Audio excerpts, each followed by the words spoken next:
শুভ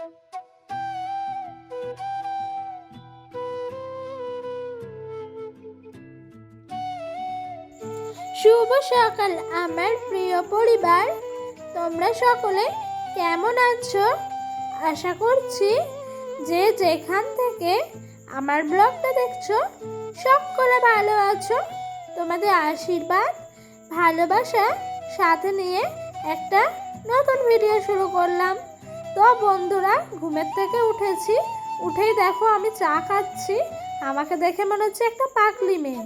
তো ঘুমের থেকে উঠে না চুল টুল আর আঁচড়াইনি, জাস্ট মানে মুখ ধুয়ে চা খেতে চলে আসলাম। মা চা বানিয়ে রেখেছে, মা আরও বলছে তাড়াহুড়া করে চাটা এনে খেয়ে নি, নাহলে ঠান্ডা হয়ে যাবে, আবার গরম করে খেতে হবে। সেই জন্য আরও এভাবেই তোমাদের সামনে চলে এলাম। তো চাটা খেয়ে নিলাম। তারপরে আজকে এই কম্বলটা ডোডোকে রাতের বেলা ঢাকা দিয়ে ঘুম পাড়িয়েছিলাম। কেন কি জানো তো, আমাদের এখানে কালকে রাতে একটু বৃষ্টি হয়েছে, তাই ঠান্ডা ঠান্ডা ওয়েদার ছিল, সেই জন্য ডোডোকে আরও ঢাকা দিয়ে ঘুম পাড়িয়েছিলাম। তো সকালের দিকে ও দেখলাম ফেলে দিল আর একটু ঘেমেও গেছে, তার জন্য আমি এটা তুলে নিয়ে এসে ভাঁজ করে রেখে দিচ্ছিলাম। আর জানো তো, মানে কি বলবো, ডোডো এখনো অবধি ঘুমাচ্ছে। আজকে একটু লেট করে ঘুমের থেকে উঠেছে। তো ওই যে তোমাদেরকে প্রত্যেক দিন দেখাই আমার ছোট্ট হাঁড়িতে সকালকার রান্না হয় ভাত। তো ওইদিকে ভাত হয়ে গেছে। তারপর আলুটা আজকে ভাতের সাথে মাখিনি, অন্য দিন আলু ভাত সব একসাথে মেখে খাই। তো আজকে একটু আলুটা আলাদা করে মেখে ভাতটা মেখে নিচ্ছিলাম। তো এটাই আমার সকালের খাবার ছিল গো। তারপর কিছু সবজি মা বের করে ফ্রিজ থেকে কাটাকুটি সেরে আমাকে বললো ফ্রিজে রাখতে, তাই রাখলাম। আর বন্ধুরা, তোমরা তো সকলেই জানো কালকে জন্মাষ্টমী, মানে আমি যেদিন এই ব্লগটা শেয়ার করব সেদিন জন্মাষ্টমী পুজো। তো তোমাদের অ্যাডভান্স আমি বলে দিই, শুভ জন্মাষ্টমী। আমাদের পাশের বাড়িতে কাকিমার গোপুসোনা আছে, তো কাকিমা একটু গোপুসোনাটাকে সুন্দর করে সাজিয়েছে, তাই ভাবলাম তোমাদের সঙ্গে একটু শেয়ার করে দিই, তাই করলাম। তো আমার গোপুসোনাটাকে খুব ভালো লাগছিল গো, মনে হচ্ছিল আর দেব না, আমার কাছেই রেখে দিই।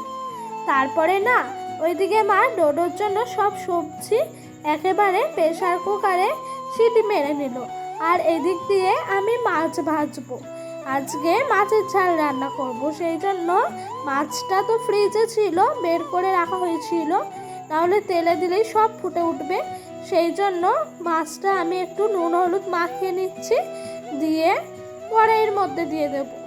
তো বন্ধুরা, তোমাদেরকে একটা কথা বলি, কি জানো তো বন্ধুরা, তোমরা দেখবা সুখের সময় সবাই পাশে থাকে, কিন্তু দুঃখের সময় যে তোমার পাশে থাকে সেই কিন্তু তোমার আসল মানুষ। তো এই কথাটা আমি হঠাৎ বললাম, তো তোমরা সবাই ভাববা হয়তো দিদি ভাইয়ের কিছু হয়েছে। না গো, কিছু হয়নি, কিন্তু জানো তো পরিস্থিতি এক এক সময় মানুষকে এই কথাগুলো, যে বাক্যগুলো আছে না, সেগুলো কে মনে করিয়ে দেয় যে সুখের সময় সবাই পাশে থাকতে পারে, কিন্তু দুঃখের সময় হাতে গোনা খুব কজন পাশে থাকে। ঠিক তেমনি তো আমার দুঃখের সময় প্রথম সবার আগে আমার মা থাকে, তারপরে আমার বর থাকে। তো আমার মনে হয় আমার দুঃখের সময় এই দুটো মানুষ ছাড়া এই পৃথিবীতে আর সেরকম কেউই থাকে না।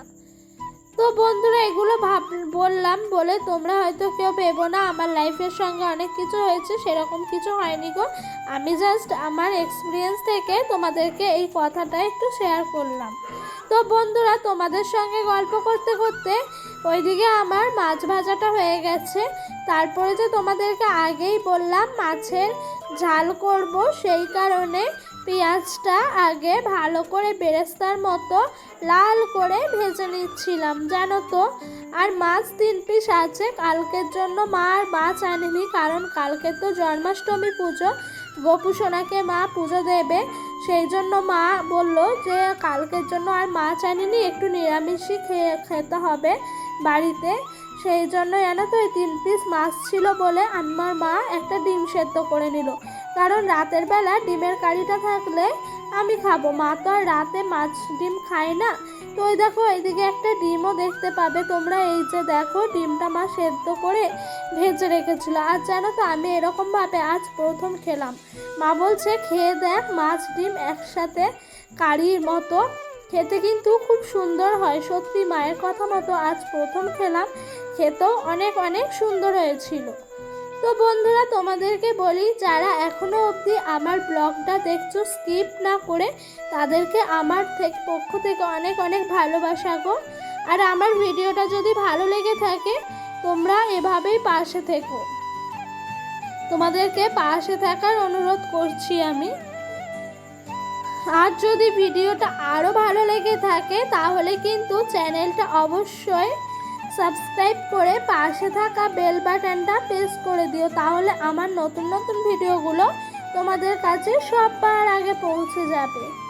তো বন্ধুরা এই দেখো ডোডো এদিকে একটু অ্যাক্টিং করছিল। ওকে কালকে দেখছিলাম খুব নাচ করতে, আমার রিলস দেখছিলাম আর ও খুব নাচছিল, তাই একটা মিউজিক চালিয়ে দিয়েছিলাম, ও খুব ড্যান্স করছিল।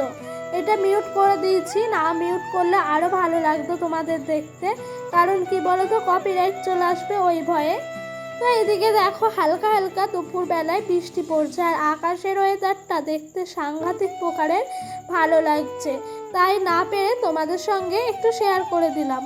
তো তারপরে এদিকে আমাদের রান্না বান্না হয়ে গেছে। মা কিছুটা আলু ভাতে দিয়েছিল, মানে সেদ্ধ করেছিল রাতের বেলার জন্য। তো রাতের বেলা আজকে সেরকম কিছুই ছিল না, নর্মালি ডিমের কারি আর আলু সেদ্ধই ছিল। তো আমি এদিকে একটু আলু সেদ্ধটা মেখে নিচ্ছিলাম ভালো করে। এই দেখো ডিম আর মাছ দিয়ে কালিয়ার মতো করা হয়েছে। তো এটা খেতে কিন্তু খুব সুন্দর হয়েছিল, স্পাইসি স্পাইসি ঝাল ঝাল। আর এইদিকে দেখছো কালকে যে আমার মা ডালের বড়া দিয়ে ধোকা করেছিল, অনেকটা হয়ে গেছিলো বলে একটু ফ্রিজের মধ্যে মা রেখে দিয়েছিল। তো সেগুলোই একটু দুপুরে বের করে এনে খেলাম, এগুলো আমাদের দুপুরের খাবার ছিল। তারপর খাওয়া দাওয়ার পর সন্ধ্যাবেলায় ঠাকুরের এখানে দেখছি ফুলগুলো আর দুপুরে নামানো হয়ে ওঠেনি, সেই জন্য আমি নামিয়ে একটু সন্ধ্যা দিয়ে দিচ্ছিলাম। তো বন্ধুরা এই দেখো আমার শিব ঠাকুর, আমার পছন্দের শিব। তো এদিকে সন্ধ্যা দিয়ে দিচ্ছি, আর ওইদিকে ডোডো পাশের বাড়িতে গেছে খেলাধুলা করতে। তো একটু তাড়াতাড়ি আর সন্ধ্যাটা দিয়েছি, কারণ ও বাড়িতে নাই, ওকে নিয়ে আসতে হবে আমার, সেই কারণে। তারপর সন্ধ্যা দেওয়ার পর মা বললো একটু টিফিন করে নিতে, তার জন্য চানাচুর আর মুড়ি মাখিয়ে নিচ্ছিলাম। তো এটাই আজকে আমাদের সন্ধ্যার খাবার ছিল। তো বন্ধুরা আজকের ভিডিওটা আর বড় করছি না, আজকের ভিডিওটা এই অবধি রাখছি। তোমাদের যদি ভালো লেগে থাকে তাহলে আবারও বলছি আমার পাশে থেকো বন্ধুরা। তো আজকের ভিডিওটা আর বড় করলাম না, এখানেই শেষ করে দিলাম। তো বাই, দেখা হবে নেক্সট ব্লগে।